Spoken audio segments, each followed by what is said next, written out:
صلی علی سیدنا محمد وعلی آلہ و اصحاب سیدنا محمد اللہم صلی علی سیدنا محمد وعلی آلہ و اصحاب سیدنا محمد اللہم صلی علی سیدنا محمد وعلی آلہ و اصحاب سیدنا محمد۔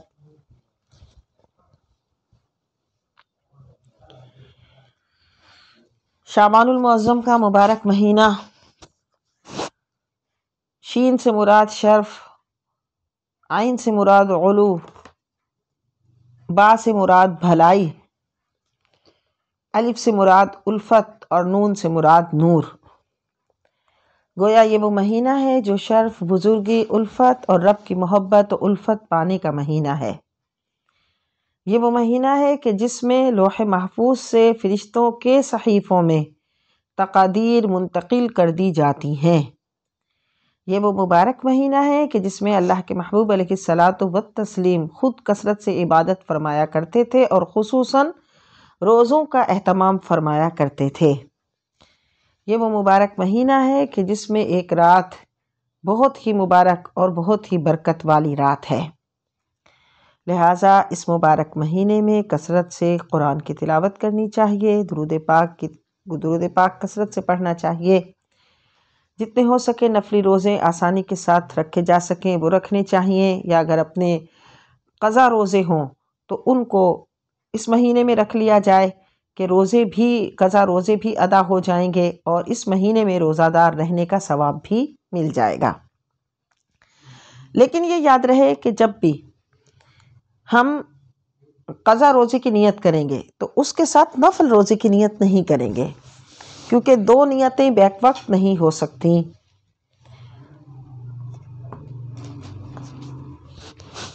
لہٰذا قضا روزے کی نیت کریں گے تو پھر قضا ہی روزہ رکھنا ہوگا، اور اگر نفل کی نیت کریں گے تو نفل ہی رکھنا ہوگا۔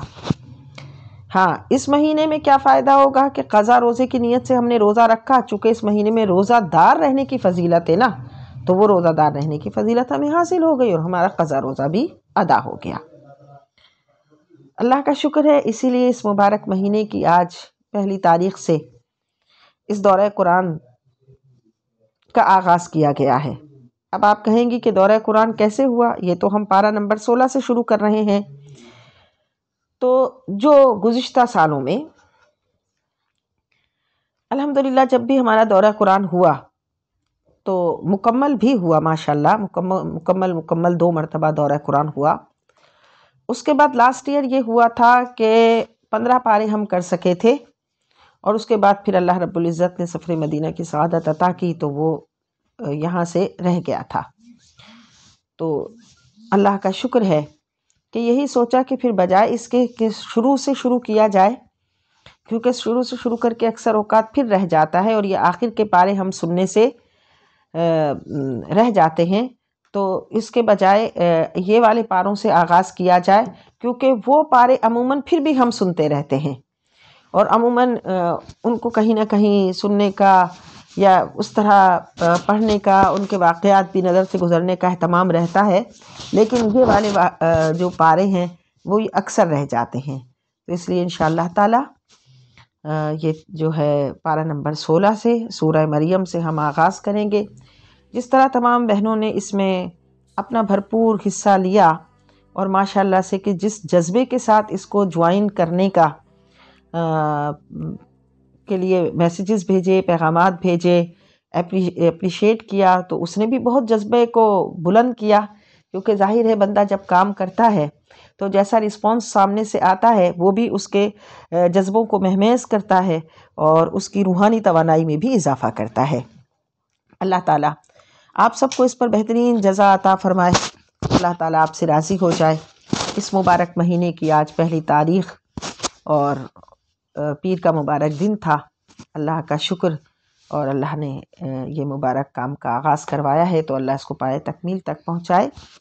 اعوذ باللہ من الشیطان الرجیم، بسم اللہ الرحمن الرحیم، اللہم صلی علی سیدنا محمد وعلی آلہ وصحبہ اجمعین۔ تعارف سورہ مریم۔ بسم اللہ، اللہ کے نام سے شروع، الرحمن جو بہت مہربان، الرحیم رحم فرمانے والا۔ اس سورت کا نام سورہ مریم اس لیے ہے کہ اس میں حضرت مریم علیہ السلام کا تفصیلاً ذکر ہے، اس لیے اس مناسبت سے اس سورت کو آپ کے نام نامی سے ہی موسوم کیا گیا۔ یہ سورت 6 رکوع اور 98 آیات پر مشتمل ہے۔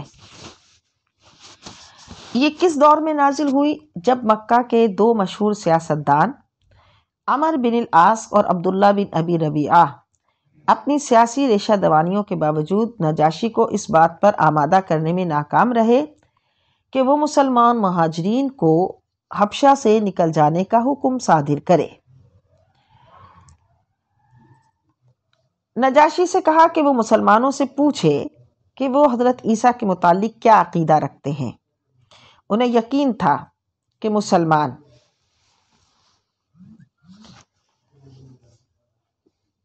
اگر اپنا صحیح عقیدہ بیان کریں گے تو بادشاہ تو انہیں اپنے ملک سے ہی نکال دے گا، اور غلط بیانی سے کام لیں گے تو مکہ میں جا کر وہ ان کے خلاف پروپیگنڈا کریں گے۔ نجاشی نے مسلمانوں سے جب حضرت عیسیٰ علیہ السلام کے بارے میں عقیدہ بیان کرنے کا حکم دیا تو حضرت جعفر رضی اللہ تعالی عنہ نے سورہ مریم کا 2 رکوع پڑھنا شروع کیا۔ اس وقت ایک عجیب منظر تھا۔ قرآن پڑھا جا رہا تھا اور پڑھ وہ رہا تھا جس نے قرآن کی تعلیم اس ذات اقدس سے حاصل کی تھی، جس کے قلب منور پر اس کا نزول ہوا تھا۔ دربار میں سناٹا چھا گیا۔ نجاشی کی آنکھیں اشکبار ہو گئیں، حتیٰ کہ اس کی داڑھی بھیگ گئی۔ جب حضرت جعفر نے تلاوت ختم کی تو نجاشی نے ایک تنکا اٹھا کر کہا کہ حقیقت حضرت عیسیٰ علیہ السلام کے متعلق تم نے جو بیان کیا ہے، حضرت عیسیٰ بالکل ان کی شان وہی ہے۔ یہ واقعہ بعثت نبوی کے 5ویں سال وقوع پذیر ہوا۔ اس سے معلوم ہوتا ہے کہ حبشہ کی طرف مسلمانوں کی ہجرت سے پہلے یہ سورت نازل ہو چکی تھی۔ اس کے مضامین کیا ہیں؟ اس میں اللہ رب العزت نے 4 انبیاء علیہم السلام کو یاد کرنے کا حکم فرمایا، اور کس طرح کر کے وَذْکُر کہ یاد کرو۔ اس کا مطلب ہے کہ اللہ تعالیٰ اپنے محبوبوں کے ذکر کو خود یاد کرنے کا حکم ارشاد فرماتا ہے۔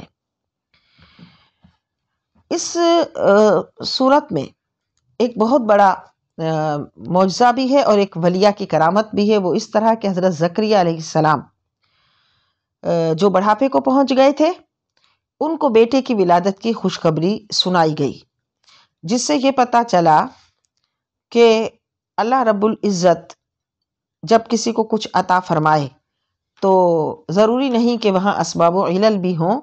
اسباب و علل کے محتاج ہم ہیں، وہ خالق و مالک نہیں۔ لہٰذا حضرت زکریا علیہ السلام کو اللہ تعالیٰ نے نیک بیٹے کی خوشخبری سنائی، اور جس وقت آپ نے وہ بیٹے کی دعا مانگی اس وقت آپ حضرت مریم علیہ السلام کے محراب میں تھے، تو پتہ چلا کہ بابرکت مقام پر اور بابرکت لوگوں کے پاس دعا مانگنا دعاؤں کی قبولیت کا سبب ہے۔ اس صورت میں حضرت ابراہیم علیہ السلام کا تذکرہ ہے، اور اس صورت میں ہی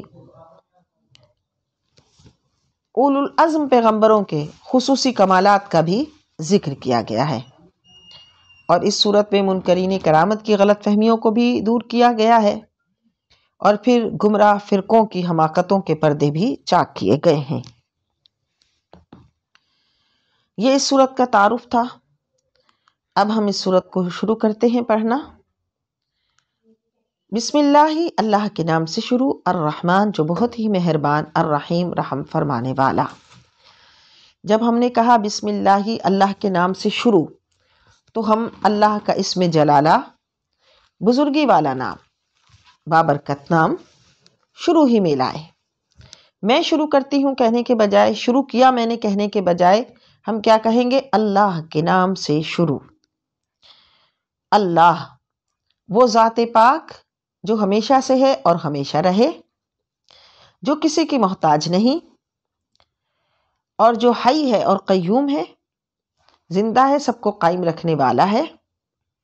اللہ، اللہ کا ذاتی نام ہے جو کسی اور کا نام نہیں ہے، اور یہ نام اسی کے لائق ہے۔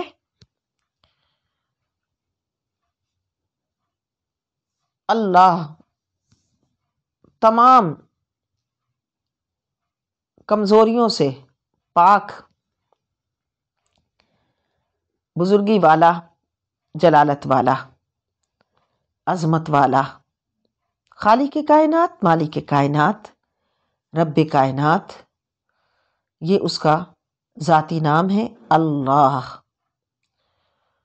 حضرت سیدنا شیخ عبد القادر جیلانی رضی اللہ تعالی عنہ فرماتے ہیں، جس نے لفظ اللہ اس طرح کہا کہ اس کے دل میں اللہ کے سوا کوئی نہ ہو، تو وہ اس کے لیے اسم اعظم بن جائے گا۔ الرحمن بہت مہربان، الرحیم رحم فرمانے والا۔ اس کی رحمانیت کی جلوہ گری ہے کہ اپنے ماننے والوں، نہ ماننے والوں کو، فرما برداروں کو، نافرمانوں کو، سب کو ہر نعمت عامہ سے نفع عطا فرماتا ہے۔ ہوائیں چلتی ہیں، سب کو پہنچتی ہیں، بارش برستی ہے، سب نفع اٹھاتے ہیں، اناج اگتے ہیں تو سب کھاتے ہیں۔ جو بھی نفع عامہ ہے ان سے ہر کوئی محظوظ ہوتا ہے، یعنی فائدہ اٹھاتا ہے، خواہ اس کو مانتا ہو یا نہ مانتا ہو، اس کی رحمت عامہ سب کے لیے ہے۔ الرحیم رحم فرمانے والا، لیکن رحمت خاصہ وہ اپنے خاص بندوں کو عطا کرتا ہے، اپنے فرما برداروں کو دیتا ہے۔ وہ قلبی سکون، وہ ذہنی سکون، وہ روحانی لذتیں، وہ اپنی محبت کی حلاوتیں، وہ خود سے مانگنے کی چاشنی، وہ ان کو ہی دیتا ہے جن کو اپنا پسندیدہ کر لیتا ہے۔ اور اسی طرح جنت کی نعمتیں بھی اپنے فرما برداروں کو عطا فرمائے گا۔ بسم اللہ، اللہ کے نام سے شروع۔ الرحمن جو بہت مہربان، الرحیم رحم فرمانے والا۔ سورۃ مریم مکیۃ وہی 98 آیۃ و6 رکوعات۔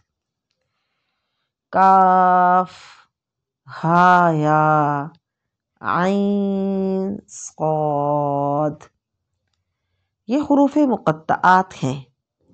حضرت ابن عباس رضی اللہ تعالیٰ عنہ سے روایت ہے کہ یہ حروف اللہ کے مختلف اسماء پر دلالت کرتے ہیں۔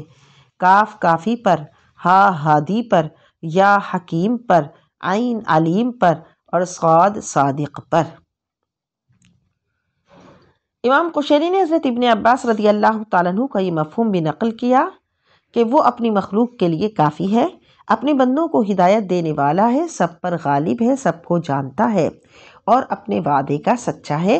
یہی مراد ہے کاف ہا یا عین صاد سے۔ حضرت سیدنا علی کرم اللہ تعالی وجہہ دعا مانگتے ہوئے کہا کرتے تھے، یا کاف ہا یا عین صاد اغفر لی۔ اس سے پتہ چلتا ہے کہ یہ اللہ تعالیٰ کے اسماء حسنہ میں سے ایک ہے۔ بعض علماء نے اس کو اسم اعظم کہا ہے۔ حروف مقطعات کا معنی اللہ جانتا ہے، اور اللہ کے بتائے سے اس کے انبیاء کرام علیہم السلام جانتے ہیں، اور نبی کریم صلی اللہ علیہ وسلم کی عطاؤں سے آپ کی امت کے علماء ربانیین بھی جانتے ہیں۔ ذکر رحمت ربک عبدہ زکریا، یہ ذکر ہے آپ کے رب کی رحمت کا جو اس نے اپنے بندے زکریا پر فرمائی۔ یہ فقرہ کہ ذکر رحمت ربی کا، اس سے پہلے ہاذا مبتدا محذوف ہے، یعنی ہاذا ذکر رحمت ربی کا، یہ تمہارے رب کی رحمت کا ذکر ہے۔ اب رب کریم کی رحمت کا ذکر ہے جو اس نے اپنے ایک جلیل القدر بندے حضرت زکریا علیہ السلام پر فرمائی۔ بلا شبہ اللہ تعالیٰ رب العالمین ہے، کائنات کا ہر ذرہ اپنے وجود اور اپنی بقا میں اس کی شان ربوبیت کا ہی مرہون منت ہے۔ لیکن صفت ربوبیت کا جو خصوصی تعلق ذات مصطفیٰ علیہ الصلاۃ والسلام سے ہے وہ کسی اور کو میسر نہیں۔ اور عبد کی اضافت اپنے ذات کی طرف فرما کر حضرت زکریا کی عزت و شرف کا اظہار فرمایا کہ اپنے بندے زکریا کا وہ ذکر ہے، اس رحمت کا ذکر ہے جو اس نے اپنے بندے زکریا پر فرمائی۔ اذ نادى ربہ، جب اس نے پکارا اپنے رب کو۔ اذ ظرف زماں ہے، ظرفیت کے لیے آتا ہے، وقت کے لیے آتا ہے۔ اذ جب، نادى ربہ جب اس نے اپنے رب کو پکارا۔ نادا فعل ہے، ربہ اس کا مفعول ہے۔ جب اس نے اپنے رب کو پکارا، کس حال میں پکارا؟ نداء خفیہ، چپکے چپکے۔ چونکہ آپ کی عمر مبارک اس وقت 70 سال تھی اور آپ کی اہلیہ محترمہ کی عمر بھی کافی ہو گئی تھی اور ان کے ہاں کوئی اولاد نہیں تھی۔ آپ کو اپنے رشتہ داروں میں بھی کوئی ایسا مرد صالح نظر نہیں ہو سکتا تھا جو آپ کے بعد آپ کی ذمہ داریوں کو سنبھالے۔ آپ بڑے فکر مند رہا کرتے تھے کہ ایسا نہ ہو جانے کے بعد کوئی نااہل جانشین بن جائے اور دینی عبادات کو ادا کرنے میں کوتاہی کرنے لگے، لہٰذا کوئی ایسا ہونا چاہیے جو ان ذمہ داریوں کو سنبھالنے والا ہو۔ یہ ایک سوز تھا دل میں جو زباں پر آ گیا اور عجز و نیاز میں ڈوبے ہوئے انداز سے بارگاہ رب العزت میں اس کا اظہار کر دیا، لیکن بڑی خاموشی سے کیا، چپکے چپکے اپنے چارہ ساز کے حضور میں اپنی حکایت درد کہہ دی۔ اور یہی مزہ ہے کہ جب بندہ اپنے دکھ درد کی کہانی اپنے مالک و مولا کے حضور کہتا ہے اور چپکے چپکے کہتا ہے اور اسی کو کہتا ہے، تو پھر اس سے جو بندے کا تعلق ہوتا ہے وہ تعلق اتنا پیارا ہوتا ہے کہ اس وقت پھر اللہ کی رحمت خاصہ اپنے بندے پر متوجہ ہوتی ہے اور اللہ اپنے اس بندے پر بڑا ہی کرم فرماتا ہے۔ اس لیے دعا کو عبادت کا مغز کہا گیا، نماز کو نہیں کہا گیا، روزے کو نہیں کہا گیا، کسی اور عبادت کو نہیں کہا گیا، دعا کو کہا گیا۔ کیونکہ دعا میں جب بندہ اپنے رب کو پکارتا ہے اور اپنے رب سے وہ پکارنا تعلق قائم کرتا ہے رب سے، تو اس لیے وہ ساری عبادتوں کا مغز بن گیا، کیونکہ عبادت تو اس لیے کی جاتی ہے کہ اللہ سے تعلق قائم ہو، تو دعا بندے اور رب کے تعلق کو جوڑتی ہے۔ اس کا مطلب ہے دعا مانگنا اتنی بڑی عبادت ہے اور دعا مانگنے کا اہتمام کرنا چاہیے، ہم اس سے اکثر غافل رہتے ہیں۔ ہاں ضروری نہیں کبھی یعنی طبیعت ایسی ہو کہ ہاتھ اٹھا کر دعا مانگے جائے، کبھی ایسی طبیعت ہو رہی ہو کہ چپکے چپکے دل میں رب کو پکارنے کا دل چاہ رہا ہے تو پھر رب کو دل میں پکارا جائے، کبھی مجلس میں دعائیں لب پر آ جائیں، کبھی اکیلے میں بیٹھے ہیں تو رب کی بارگاہ میں عجز و نیاز کے ساتھ اپنی آرزویں پیش کر رہے ہیں۔ قال، عرض کی، رب انی وہن العظم منی، اے اللہ میری ہڈیاں بوسیدہ ہو گئیں، واشتعل الرأس شیبا، اور بالکل سفید ہو گیا ہے سر بڑھاپے کی وجہ سے، ولم اکن بدعائک رب شقیا، لیکن میں تجھے پکار کر کبھی نامراد نہیں رہا، تجھے پکار کر کبھی نامراد نہیں رہا۔ اب اپنی مضبوطی کا بھی ذکر کر دیا، اس مضبوط تعلق کا۔ تو اللہ کے پاک نبی کے طلب اور انداز طلب دونوں غور طلب ہیں۔ پہلے اپنی عجز کا اعتراف کیا، اپنی بے بسی اور بے کسی کا اظہار کیا، مولا اب تو بڑھاپے کے سبب بال بھی سفید ہو گئے، ہڈیاں بھی بوسیدہ ہو گئیں، لیکن اے اللہ تو نے مجھے اپنے لطف و کرم کا عادی کیا ہوا ہے کہ جب بھی میں نے تجھ سے مانگا ہے تو تو نے مجھے عطا فرمایا ہے، تو نے میری آرزوؤں کی لاج رکھی ہے، تیری عنایات نے آج تک مجھے نامراد نہیں کیا۔ تو مجھے یقین ہے کہ یہ التجا بھی شرف قبول سے سرفراز ہوگی۔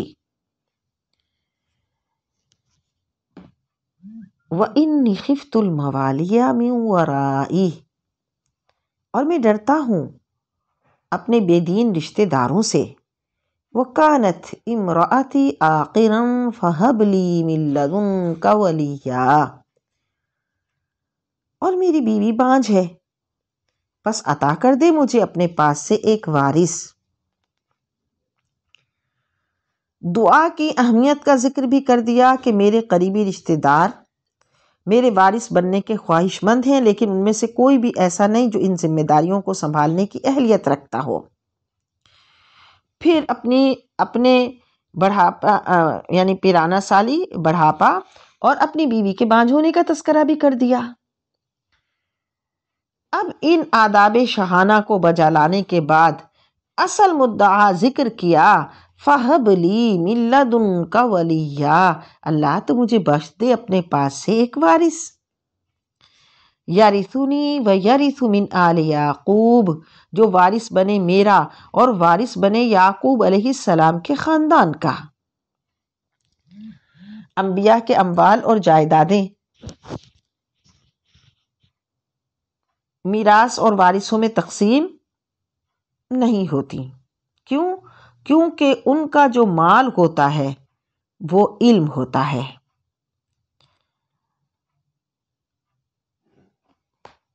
اور وہی ان کی وراثت ہوتا ہے۔ تو کیا فرمایا کہ اللہ مجھے ایسا بیٹا دے جو میرا وارث بنے، کس میں؟ اس شرف اور بزرگی میں جو تو نے آل یعقوب پر فرمائی۔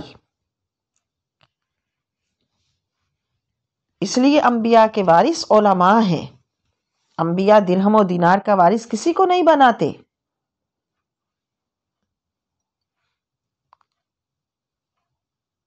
وَاجْعَلْهُ رَبِّي رَضِيًّا، اور بنا دے اسے پسندیدہ، بنا دے اسے اے رب پسندیدہ۔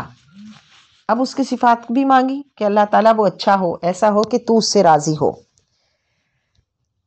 یا زکریا،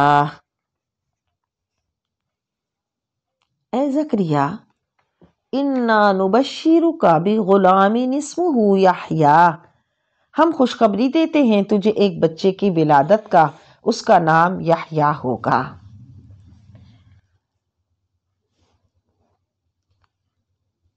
لم نجعل لہ من قبل سمیہ، ہم نے نہیں بنایا اس کا کوئی ہم نام اس سے پہلے۔ تو جب آپ نے اللہ تعالیٰ سے اپنا جانشین مانگا، اپنا وارث مانگا، تو اللہ رب العزت نے انہیں خوشخبری سنا دی کہ تیری علم و حکمت کا وارث ہم تجھے دیں گے، اور اس کے لیے ہم تجھے خوشخبری سناتے ہیں، اور اس کا نام بھی عطا فرما دیا، اور یہ بھی بتا دیا کہ ایسا نام بھی اس سے پہلے کسی کا نہیں ہے۔ قال ربی انا یکون لی غلام، عرض کی میرے رب کیسے ہو سکتا ہے میرے ہاں لڑکا؟ وکانت امراتی عاقرا، حالانکہ میری بیوی بانجھ ہے۔ وقد بلغت من الکبر عتیا، اور میں خود پہنچ گیا ہوں بڑھاپے کی انتہا کو۔ اب اتنی خوشی کی خبر تھی، لیکن پھر اپنی نکاحت بھی سامنے تھی، تو اس کو پھر تذکرہ فرما دیا کہ اللہ ایسا کیسے ہوگا۔ قال کذالک، فرمایا یوں ہی ہوگا۔ قال ربک هو علی ہین، تیرے رب نے فرمایا کہ تیرے رب کے لیے یہ آسان بات ہے۔ وقد خلقتک من قبل ولم تک شیئا، میں نے تو تمہیں بھی تو پیدا کیا تھا، حالانکہ تم اس سے پہلے کچھ بھی نہیں تھے۔ یعنی وہ قادر مطلق جس نے تمہیں معدوم سے موجود کیا، اس کے لیے کیا مشکل ہے کہ وہ تمہیں اس بڑھاپے میں ایک بیٹا عطا فرمائے، فرزند عطا فرمائے۔ قال رب اجعل لی آیہ، تو عرض کی اے رب پھر میرے لیے اس میں میرے لیے کوئی علامت بنا دے، کوئی نشانی مقرر کر دے تاکہ میں جان لوں کہ اس وعدے کے پورے ہونے کا اب وقت آ گیا۔ کیوں؟ یہ ایک شوق اور بے قراری کا عالم ہے جو بندے اور رب کے درمیان یہ کلام ہو رہا ہے، کیونکہ شوق ہے، بے قراری ہے، اتنا عرصہ اس دعا کو مانگا ہے، انتظار کیا ہے، اب اس کے ظہور کا وقت آنے والا ہے، تو وہ وہی شخص جان سکتا ہے جو اس کیفیت سے گزرا ہو کہ اللہ اس کو اتنی بڑی خوشی عطا فرما رہا ہے۔ قال، فرمایا، آیاتک اللہ تکلم الناس ثلاث لیال سویا، علامت اس کی یہ ہے کہ تو بات نہیں کر سکے گا لوگوں سے 3 دن 3 رات تک، حالانکہ تو بالکل تندرست ہوگا۔ تمہارا وہ بات نہ کرنا کسی بیماری کی وجہ سے نہیں، بلکہ بطور علامت ہوگا۔ حضرت ابن عباس رضی اللہ تعالیٰ عنہ سے فرمایا کہ سویہ کا تعلق 3 لیال سے ہے، یعنی 3 کامل راتیں، کہ یعنی آپ زبان اقدس سے کوئی لوگوں سے کلام نہیں کر سکتے تھے، لیکن یہ مفسرین نے لکھا ہے کہ جس وقت عبادت کا وقت ہوتا تھا، جو آپ کی شریعت میں عبادت تھی، اس وقت آپ کی زبان میں کوئی گویائی آ جاتی تھی اور آپ اسی طرح اپنی عبادت کرتے تھے، اپنے رب کا ذکر کرتے تھے، صرف لوگوں سے کلام نہیں کر سکتے تھے۔ فخرج علی قومہ من المحراب، پھر آپ نکل آئے اپنی قوم کے پاس عبادت خانے سے، فاوحی الیہم، تو اشارے سے انہیں سمجھایا، ان سبحوا بکرۃ وعشیا، تم پاکی بیان کرو اپنے رب کی صبح و شام۔ تو اس سے یہ بھی پتا چلا کہ جب اللہ تعالیٰ کوئی خوشی عطا فرمائے تو اس وقت اللہ کی تسبیح بڑھا دو، اللہ کا ذکر بڑھا دو، اب اور صبح و شام اپنے رب کا ذکر کرو۔ ہمارے ہاں معاملہ اس کا برعکس ہے، جب خوشی ملتی ہے تو اللہ کی نافرمانی بڑھ جاتی ہے۔ ہمارا معاشرہ کیا کہتا ہے؟ جب خوشی ملی، بیٹے کی شادی ہے، بیٹی کی شادی ہے، کوئی خوشی کی تقریب ہے، نافرمانی بڑھا دو، رب سے بغاوت بڑھا دو، سرکشی بڑھا دو، اب سارے گھر والے مل کر ناچو، میوزک بجاؤ، قوالی نائٹ رکھو، مرد و عورتوں کا اختلاط کرو، بھول جاؤ، اتنا ایسے بے پردگی کے لباس پہنو کہ بھول جاؤ کہ تم مسلمان ہو۔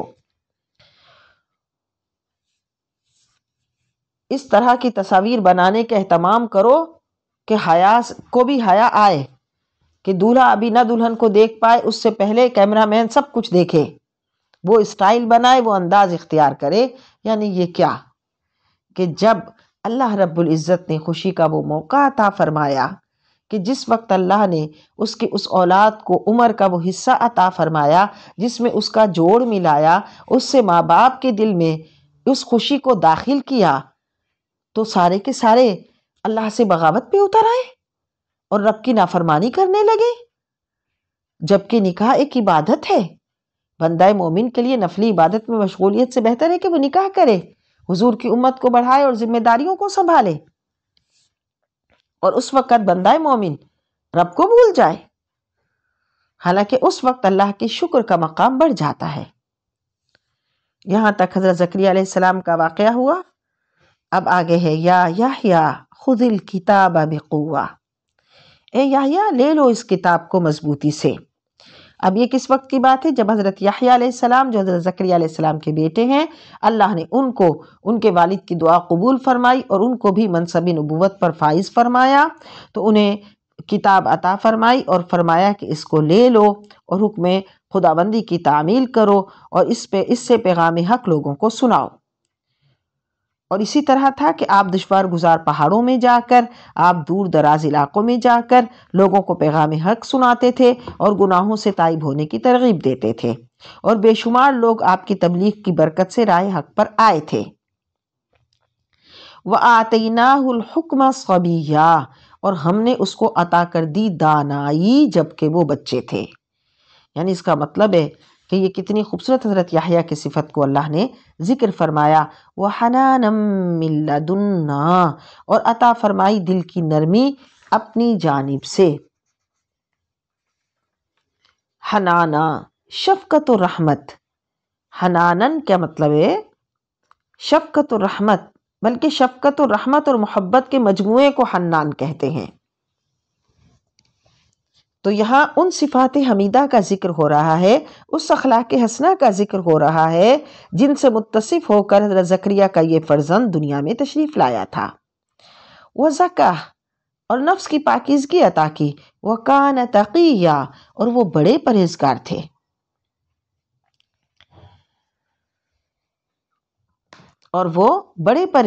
تھے۔ وَبَرًّا بِوَالِدَيْهِ، اور وہ خدمت گزار تھے اپنے والدین کے، ان سے حسن سلوک کرنے والے تھے۔ وَلَمْ يَكُنْ جَبَّارًا عَصِيًّا، اور وہ جابر اور سرکش نہ تھے۔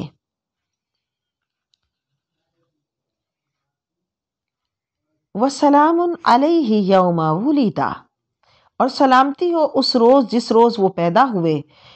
وَيَوْمَ يَمُوتُ، اور جس روز وہ انتقال کریں گے۔ وَيَوْمَ يُبْعَثُ حَيًّا، اور جس روز انہیں اٹھایا جائے گا زندہ کر کے۔ ان 3 دن کا ذکر کر کے اس پر اللہ نے اپنی طرف سے سلام بھیجا۔ حضرت صدر الفاضل فرماتے ہیں کہ یہ تینوں دن بہت ہی چونکہ خوفناک، اندیشہ ناک ہوتے ہیں، کیونکہ ان میں آدمی وہ دیکھتا ہے جو اس سے پہلے اس نے نہیں دیکھا۔ ماں کی کوٹھڑی سے وہ پھر دنیا دیکھتا ہے، اور جب دنیا سے جاتا ہے تو دنیا کو چھوڑ کر قبر کا منہ دیکھتا ہے۔ وَيَوْمَ يُبْعَثُ حَيًّا، اور پھر قبر کو بھی چھوڑ کر ایک نیا عالم دیکھتا ہے۔ تو ان 3 موقعوں پر جو اکرام اللہ نے ان کا فرمایا حضرت یحییٰ علیہ السلام کا، کہ انہیں 3 موقعوں پر امن و سلامتی عطا کی، اور ان 3 موقعوں پر پھر فرمایا سلام علیہ، اس کی ولادت کے دن پر بھی سلام ہو، جس دن وہ دنیا سے جائے اس پر بھی سلام ہو، اور جس دن وہ دنیا سے اٹھایا جائے، اس قبر سے اٹھایا جائے اس پر بھی سلام ہو۔ تو جب حضرت یحییٰ علیہ السلام کی یہ شان ہو کہ ان کے یوم ولادت پر اللہ سلام بھیجے، تو جس دن نبیوں کے نبی آخر الزماں، امام الانبیاء، سید الانبیاء صلی اللہ علیہ وسلم دنیا میں تشریف لائے، تو اس دن کتنی سلامتیاں اور رحمتیں رب کی طرف سے اتری ہوں گی،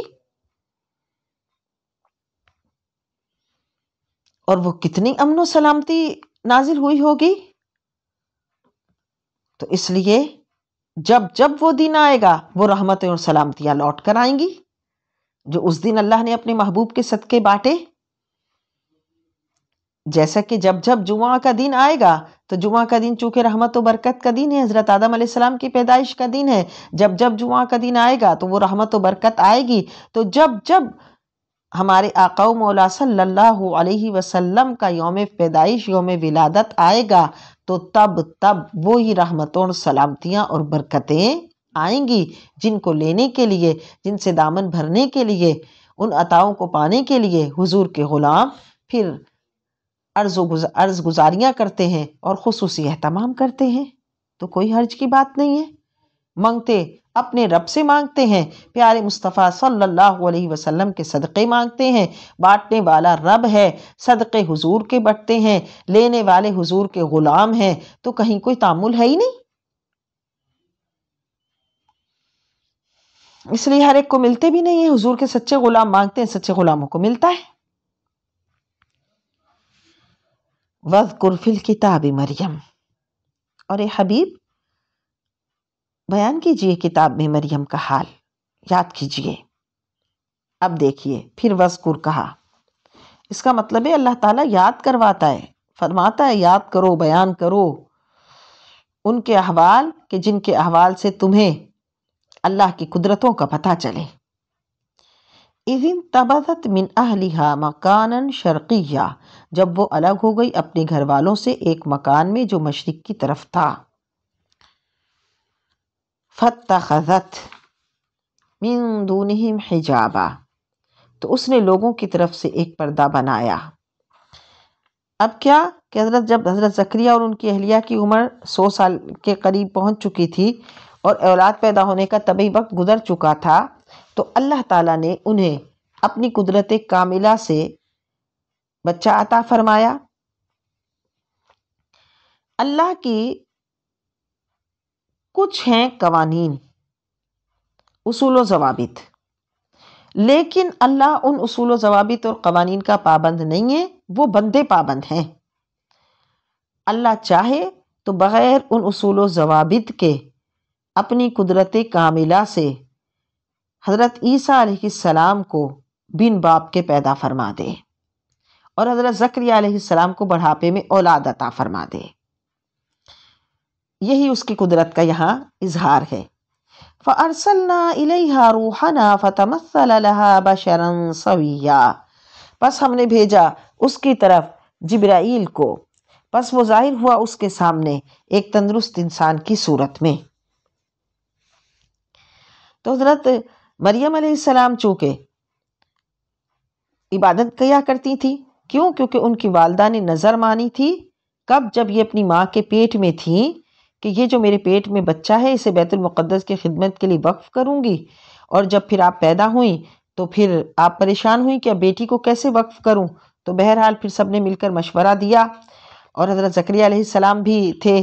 تو حضرت مریم علیہ السلام کو اس کی ایک محراب میں چھوڑا گیا جہاں پر آپ اللہ کی عبادت کرتی تھیں، اور آپ کی رہائش کے لیے وہاں پر ایک حجرہ مخصوص کر دیا تھا جو مشرق کی جانب تھا، اس لیے اس کا ذکر کیا. اور وہاں آپ کیا کرتی تھیں؟ وہاں آپ عبادت کیا کرتی تھیں اور لوگوں سے علیحدہ رہا کرتی تھیں اور گوشہ تنہائی میں مصروف عبادت تھیں. تو دیکھا کہ ایک شخص آ کر ان کے سامنے کھڑا ہوا. آپ گھبرا گئیں اور اللہ رحمان کا واسطہ دے کر اسے کہا کہ میرے قریب نہ آنا. تو انہوں نے کہا نہیں، میں تو اللہ کا فرشتہ ہوں. قالت انی اعوذ بالرحمن منک ان کنت تقیا، بولی میں پناہ مانگتی ہوں رحمان کی تجھ سے اگر تو پرہیزگار ہے. قال، کہا انما انا رسول ربک، میں تو تیرے رب کا بھیجا ہوا ہوں، فرشتہ ہوں، تجھے ایک پاکیزہ فرزند عطا کروں. اب عطا کرنے والا رب تھا، لیکن حضرت جبرائیل فرما رہے ہیں کہ میں عطا کروں. تو پتہ چلا کہ عطا کا سبب اور ذریعہ جبرائیل ہے، دینے والا رب ہے. اور اگر اس کی نسبت اس طرح کر دی جائے تو اس میں کوئی پریشانی کی بات نہیں ہے. لِأَهَبَ لَكِ غُلَامًا زَكِيًّا، تاکہ میں عطا کروں تجھے ایک پاکیزہ فرزند. قالت، کہنے لگی، اَنَّ يَكُونُ لِي غُلَامٌ، کیسے ہوگا میرے ہاں بچہ. وَلَمْ يَمْسَسْنِي بَشَرٌ، مجھے تو کسی بشر نے نہیں چھوا. وَلَمْ أَكُ بَغِيًّا، اور میں بدچلن بھی نہیں ہوں. اب آپ کو پریشانی لگ گئی کہ میرے ہاں کیسے بچہ پیدا ہوگا اور میرے ساتھ یہ معاملات نہیں ہیں. قال كذلك، جبرائیل نے کہا ایسا ہی ہے. قال ربك هو علي هين، کہ تیرے رب نے فرمایا یہ تیرے رب کے لیے تو آسان ہے. وَلِنَجْعَلَهُ آيَاتًا لِلنَّاسِ، اور اس کا مقصد یہ ہے کہ ہم اس کو اپنی قدرت کی نشانی بنائیں گے لوگوں کے لیے. وَرَحْمَةً مِنَّا، اور سراپا رحمت اپنی طرف سے. وَكَانَ أَمْرًا مَقْضِيًّا، اور یہ وہ بات ہے جس کا تیرے رب کے ہاں فیصلہ ہو گیا. کیوں؟ کیونکہ اس بچے کو بن باپ کے پیدا کریں گے تاکہ لوگوں کو پتہ چل جائے کہ علت و سبب میں کے بغیر بھی اللہ تعالی قادر مطلق ہے، جس کو چاہے پیدا فرمائے. اور مریم، اس میں تمہیں تردد کرنے کی ضرورت نہیں، کیونکہ اللہ تعالیٰ نے اس بچے کو پیدا کرنے کا فیصلہ کر دیا ہے، اب یہ ہو کر رہے گا. فَحَمَلَتْهُ فَانْتَبَذَتْ بِهِ مَكَانًا قَصِيًّا، بس وہ حاملہ ہو گئیں اس بچے سے، پھر چلی گئیں کسی دور جگہ. مکانن قصیہ، دور جگہ. مکان کا معنی جگہ، قصیہ دور. کیونکہ آپ تو حیران رہ گئیں کہ یہ کیا ہوا. اب اگر وہ بچہ ہوگا تو پھر یہ کیسے، اور بشارت انہیں دی جا رہی ہے. تو آپ دور جگہ چلی گئیں پریشانی سے. فَأَجَاءَهَا الْمَخَاضُ إِلَى جِذْعِ النَّخْلَةِ، پس لے آیا انہیں درد ذہ ایک کھجور کے تنے کے پاس. حضرت جبرائیل نے پھونک ماری، حمل قرار پا گیا. حضرت مریم تو مطمئن ہو گئی تھی، لیکن ظاہر ہے یہ تو پتہ تھا کہ لوگ طعن کر سکتے ہیں، تو اس لیے آپ لوگوں کی نظروں سے اوجھل ہو گئیں اور ایک دور گوشے میں چلی گئیں. اور جب وقت پورا ہو گیا اور درد شروع ہوا تو کھجور کے ایک تنے کی اوٹ میں آ گئیں، اور کوئی پاس نہیں، سر چھپانے کا جھونپڑا نہیں، اور یہ احساس تیز ہو گیا کہ اب بچہ ہو گیا تو اسے لوگوں کو کیا بتاؤں گی. تو قالت، کہنے لگی یا لیتنی مت قبل ھذا، ہائے کاش میں مر گئی ہوتی اس سے پہلے، وکنت نسیا منسیا، یا فراموش کر دی گئی ہوتی، بھولی بسری ہو گئی ہوتی۔ فناداها من تحتها، پس پکارا نیچے سے، اس کے نیچے سے، اللہ تحزنی قد جعل ربک تحتک سریا، یعنی جب یہ پریشانی حد سے گزر گئی تو آواز آئی، مریم غم نہ کرو، تیرے لیے تیرے رب نے تیرے رب نے تحتک سریا، تیرے نیچے ایک ندی جاری کر دی ہے، پانی جاری کر دیا ہے، تو کیوں پریشان ہے؟ وَهُزِّ إِلَيْكِ بِجِذْعِ النَّخْلَةِ، ہلاؤ اپنی طرف کھجور کے تنے کو، تو ساقط علیکی رطبا جنیا، گرنے لگیں گی تم پر پکی کھجوریں، ذرا اس تنے کو جھنجھوڑو، تمہارے کھانے کے لیے عمدہ پکی کھجوریں تمہارے قدموں میں آ گریں گی۔ وہی پروردگار جو حجرہ عبادت میں تمہیں بے موسم کے پھل کھلاتا تھا، وہی تمہیں آج ان ایام میں تازہ اور میٹھی میٹھی کھجوریں کھلا رہا ہے۔ اسی لیے اطباء کے نزدیک، یعنی طبیبوں کے نزدیک، ایسے ایام میں عورت کے لیے بہترین خوراک جو ہے وہ تازہ کھجور ہے۔ فَكُلِي وَاشْرَبِي وَقَرِّي عَيْنًا، کھاؤ، ٹھنڈا پانی پیو، اور اپنے بیٹے کو دیکھ کر آنکھیں ٹھنڈی کرو۔ اب اس میں بڑا لطف ہے اللہ کی طرف سے۔ فَإِمَّا تَرَيِنَّ مِنَ الْبَشَرِ أَحَدًا، پھر اگر تم دیکھو کسی آدمی کو، فَقُولِي إِنِّي نَذَرْتُ لِلرَّحْمَنِ صَوْمًا، تو اشارے سے کہو کہ میں نے نظر مانی ہوئی ہے رب کے لیے خاموشی کی۔ فَلَنْ أُكَلِّمَ الْيَوْمَ إِنسِيًّا، میں آج کسی انسان سے بات نہیں کروں گی، کہنا کہ میں روزہ دار ہوں، اس طرح کہ کسی سے گفتگو نہیں کروں گی۔ فَأَتَتْ بِهِ قَوْمَهَا تَحْمِلُهُ، پس اس کے بعد وہ اپنے بچے کو گود میں لیے قوم کے پاس آئیں۔ قَالُوا يَا مَرْيَمُ، بولے اے مریم، لَقَدْ جِئْتِ، تو آئی ہے، شَيْئًا فَرِيًّا، برے کام کے ساتھ۔ بنی اسرائیل میں یہ بات مشہور ہو گئی کہ یہ کیا ہوا، اور انہوں نے یہ الفاظ کہنے شروع کر دیے۔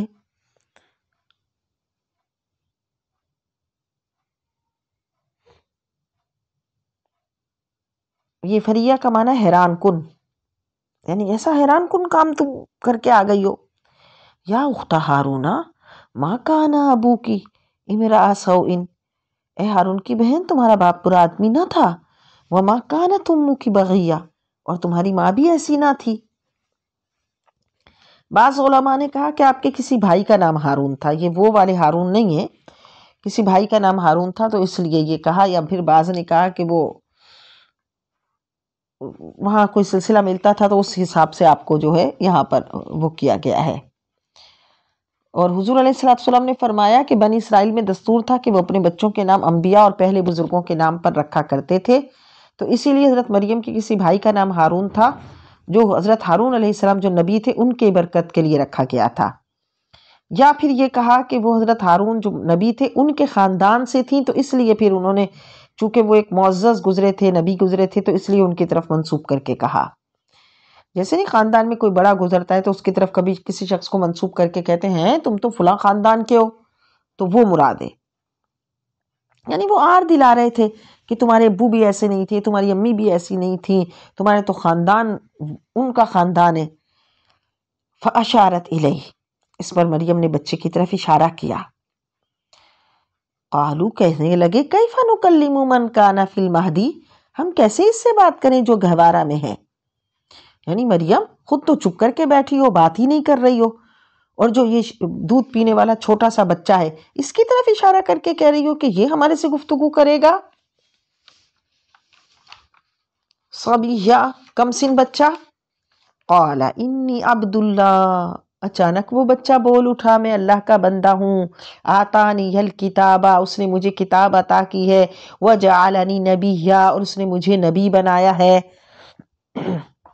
آپ اپنی ماں کی گود میں تھے، دودھ پی رہے تھے، جب یہ ساری باتیں لوگوں نے کری تو آپ نے دودھ پینا چھوڑا، لوگوں کی طرف رخ کیا، اور پھر لوگوں کی طرف رخ کر کے وہ بچہ دائیں ہاتھ کا ٹیک لگا کر اور پھر وہ بچہ گفتگو کرنے لگا۔ اب کیا کمال ہوگا کہ جس وقت وہ گود کا ابھی پیدا ہوا بچہ جب گفتگو کر رہا ہوگا اور بول رہا ہوگا کہ میں اللہ کا بندہ ہوں، نہ میں خدا ہوں نہ خدا کا بیٹا،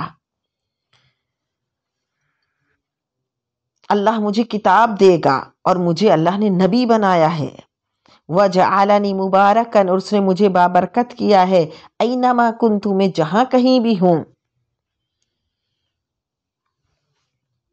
یعنی بچپن میں ہی اپنی ان نعمتوں کا ذکر کر رہے ہیں جو جن نعمتوں سے اللہ نے انہیں سرفراز کر دیا، بابرکت کیا۔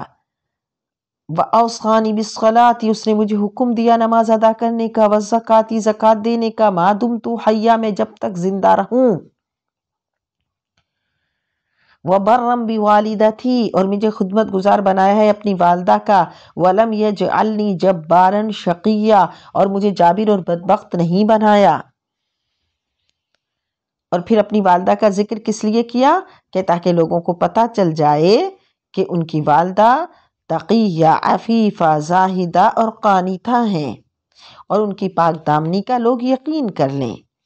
والسلام علی یوم ولدت، اور سلامتی ہو مجھ پر اس روز جس روز میں پیدا ہوا، ویوم اموت، اور جس دن میں مروں گا، ویوم ابعث حیا، اور جس دن مجھے اٹھایا جائے گا زندہ کر کے۔ اب دیکھیں آپ، قرآن کی آیتیں اس بات پر دال ہیں کہ پیدائش کے دن پر سلامتی اور رحمت اترتی ہے رب کی، نبی کے پیدائش کے دن پر۔ ذالک عیسی ابن مریم، یہ ہے عیسیٰ ابن مریم۔ اب یہاں قرآن نے حضرت عیسیٰ کا ذکر کس طرف کیا ہے؟ مریم کا بیٹا کہہ کے، قول الحق الذی فیہ یمترون، اور یہ ہے سچی بات جس میں لوگ جھگڑ رہے ہیں۔ اور عیسیٰ ابن مریم اس لیے کہا تاکہ ایک تو لوگوں کو یہ پتہ چل جائے کہ چونکہ آپ بغیر باپ کے پیدا ہوئے تو ماں کی طرف آپ کی نسبت کی گئی، دوسرے یہ کہ آپ مریم کے بیٹے ہیں، معاذ اللہ اللہ کے بیٹے نہیں ہیں، ان کا رد ہو جائے، اس لیے قرآن نے اس کو بیان کیا۔ قرآن کیونکہ بعد میں نازل ہو رہا تھا، حضرت عیسیٰ کا واقعہ بعد میں ہے، قرآن پہلے ہے، قرآن تو اس واقعے کو بیان کر رہا ہے۔ ما کان للہ ان یتخذ من ولد، یہ زیبا ہی نہیں اللہ کو کہ کسی کو وہ اپنا بیٹا بنائے، سبحانہ، وہ پاک ہے، اذا قضا امرا، جب وہ فیصلہ فرما دیتا ہے کسی کام کا، فانما یقول له کن، تو پس اتنا حکم دیتا ہے کہ ہو جا، فیکون، تو وہ ہو جاتی ہے۔ وَإِنَّ اللَّهَ رَبِّي وَرَبُّكُمْ فَاعْبُدُوهُ، اور بلا شبہ اللہ میرا بھی پروردگار ہے اور تمہارا بھی، فَاعْبُدُوهُ، سو اس کی عبادت کرو، هَذَا صِرَاطٌ مستقیم، یہی سیدھا راستہ ہے۔ فَاخْتَلَفَ الْأَحْزَابُ مِن بَيْنِهِمْ، پس کئی گروہ آپس میں اختلاف کرنے لگے۔ کس بات میں اختلاف کرنے لگے؟ یہود و نصارہ آپس میں اس بات پر اختلاف کرنے لگے، اور عیسائیوں کے مختلف گروہ اس بات پر اختلاف کرنے لگے کہ بعض نے آپ کو حضرت خدا کہنا شروع کیا، بعض نے خدا کا بیٹا کہنا شروع کیا، بعض نے تین کے ساتھ آپ کو تین خداؤں میں سے ایک خدا کہا، معاذ اللہ۔ پھر اسی طرح آپ کے آسمانوں پر اٹھائے جانے میں اختلاف ہوا، بعض نے کہا کہ آپ کو سولی پر وہ کیا گیا، مصلوب کیا گیا، اور بعض نے کہا کہ نہیں کیا گیا اور آپ اس طرح دنیا سے گئے۔ تو اس میں مختلف اختلاف ہوا لوگوں میں۔ فَوَيْلٌ لِّلَّذِينَ كَفَرُوا مِن مَّشْهَدِ يَوْمٍ عَظِيمٍ، پس ہلاکت ہے کفار کے لیے اس دن کی حاضری سے جو بہت بڑا ہے۔ تو چونکہ کافر بھی حضور علیہ الصلوۃ والسلام کی ذات کریمہ کے متعلق اختلاف کرتے تھے، تو اب کافروں کی طرف یہ توجہ یعنی خطاب کا رخ ہو گیا، کیونکہ یہ واقعہ کن سے بیان کیا جا رہا ہے؟ کفار سے۔ یاد رکھیے گا حضرت عیسیٰ علیہ السلام کی پیدائش کا تو زمانہ پہلے ہے، قرآن کا نزول بعد میں ہے، تو قرآن میں اس سارے واقعے کو ذکر کیا جا رہا ہے، اور ذکر چونکہ ان لوگوں سے کیا جا رہا ہے جنہوں نے اس بارے میں سوال کیا تھا، جیسا کہ وہ نجران کے عیسائی آئے تھے اور انہوں نے اس طرح کہا تھا کہ حضرت عیسیٰ علیہ السلام معاذ اللہ خدا کے بیٹے ہیں، تو ان کے رد میں یہ ساری آیتیں نازل ہوئیں۔ تو پھر اب کافروں کو کہا گیا کہ ہلاکت ہے کفار کے لیے اس دن کی حاضری سے جو بہت بڑا ہے، اسمع بہم وابصر، یہ خوب سننے لگیں گے اور خوب دیکھنے لگیں گے اس دن۔ آج ان کو نور حق نظر نہیں آ رہا، آج یہ نور حق سننے، پیغام حق سننے سے بہرے ہیں، نور حق دیکھنے سے اندھے ہیں، ان کو کتنا بھی سمجھاؤ یہ سمجھ میں ان کو نہیں آتا، لیکن قیامت کے دن جب یہ بارگاہ الہی میں پیش ہوں گے، اسمع بہم و ابصر، خوب سننے لگیں گے، خوب دیکھنے لگیں گے۔ یوم یأتوننا لیکن الظالمون، جس دن آئیں گے ہمارے پاس یہ ظالم، الیوم آج، فی ضلال مبین، کھلی گمراہی میں ہیں۔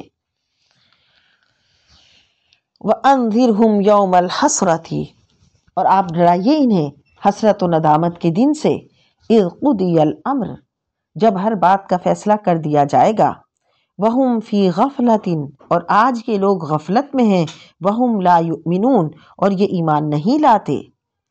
اِنَّا نَحْنُ نَرِثُ الْأَرْضَ، یقیناً ہم ہی وارث ہوں گے زمین کے، وَمَنْ عَلَيْهَا، اور جو کچھ اس کے اوپر ہے، وَإِلَيْنَا يُرْجَعُونَ، اور ہماری ہی طرف سب لوٹائے جائیں گے۔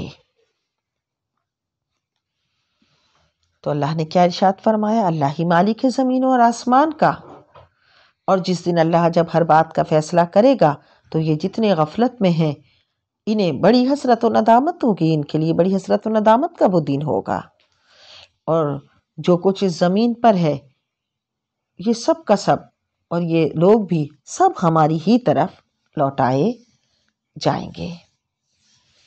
تو یہ تھا آج کا ہمارا سبق۔ آپ سب کا بہت شکریہ۔ اللہ آپ سب کو جزائے خیر عطا فرمائے، سب کی دعاؤں کو قبول فرمائے، حاجتوں کو پورا فرمائے۔ اللہ سب کو قرآن کے نور سے منور فرمائے، اپنا خاص فضل و احسان فرمائے، اور اللہ تعالیٰ جتنے یہ آج ہمارے ساتھ اس دورہ قرآن کی پہلی کلاس میں شریک ہیں سب کو استقامت عطا فرمائے، اور اللہ ہمیں بھی استقامت عطا فرمائے۔